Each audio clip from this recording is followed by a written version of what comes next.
بسم الله الرحمن الرحيم، وبعد الصلاة والسلام على محمد وآله وصحبه أجمعين.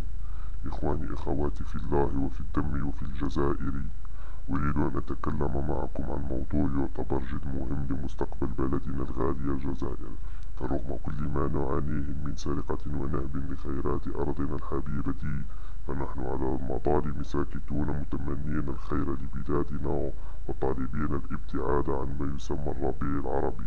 فأنا اليوم بصفة شاب جزائري طموح وراغب وحاب غد أفضل للجزائر بحول الله، أريد أن أنبهكم إلى المشروع الفرنكو غبريط الذي يحاك ضد الهوية الجزائرية بتحريض فرنسي وبفعل غبريطي. فمنذ أيام قليلة انتشر وتأكد خبر استبدال اللغة العربية الفصحى بالدارجة المهجنة، والتي تعتبر بنسبة 60%، نعم بنسبة 60% فرنسية. وأيضا تأكدنا من خبر تدريس اللغة الأمازيغية بالأحرف اللاتينية. أفلا تلاحظون ما يحاك لنا ولهويتنا العربية الإسلامية أو الأمازيغية الإسلامية يا إخواني؟ أفلا تلاحظون ما هذا؟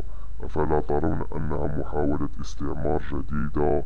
من فضلكم ورجاء قفوا وكونوا رجالا، فهذه هي محاولة إنجاح مشروع خبيث أرادت فرنسا تحقيقه طيلة 132 سنة، ولكنها فشلت. والآن تحاول فرنسا ذلك بفعل عبيدتها وخادمتها بن غبريط. فالأمر بات واضحا وضوح الشمس، وبات ركوع وخضوع نظام الكروسة للأم فرنسا واضحا، ومنه وتحت المقولة الشهيرة والتي نفتخر بها، وتحت المبدأ الجزائري: نحن لا نركع إلا لله.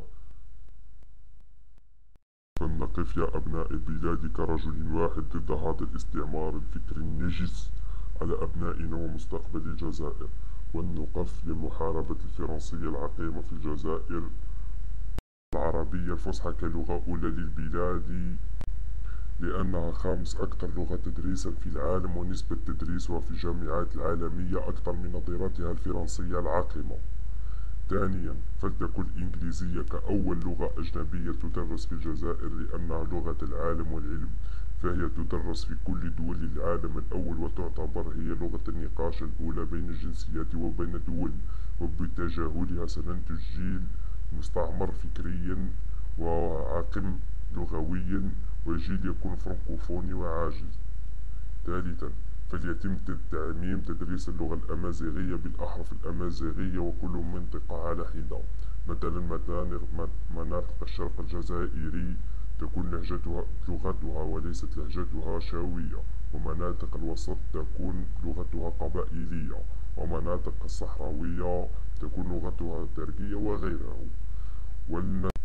من الفرنسية العقيمة التي لم ولن تنفعنا في شيء، فالفرنسية هي لغة عقيمة جدا، ويجب علينا التخلص منها لكي نتابع ونواكب العالم الحديث لغويا.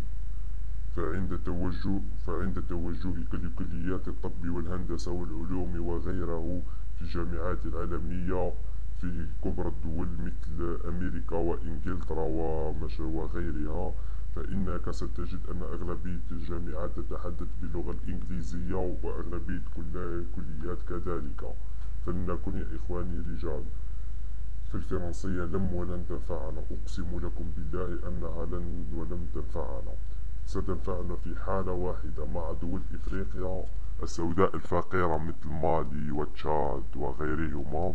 ولكن حتى إذا توجهنا إلى هذا المنظور، فسنجد أن الدول بدأت بالتطور مثل غابون وزيمبابوي، وقد بدأت بانتشال هذه اللغة من جذورها ومن مناهجها التدريسية. يعني على حوالي 10 سنين ستكون في حالة 10 سنين الفرنسية ستكون مبتورة من العالم كله ما عدا الجزائر، إذا استمر الحال على هذا المنوال. فأقسم لكم بالذي فطر السماء أن الجزائر ستكون فرنسية إذا استمر هذا الحال. فهذه عملية واضحة ومشروع واضح جدا ضد الهوية الجزائرية.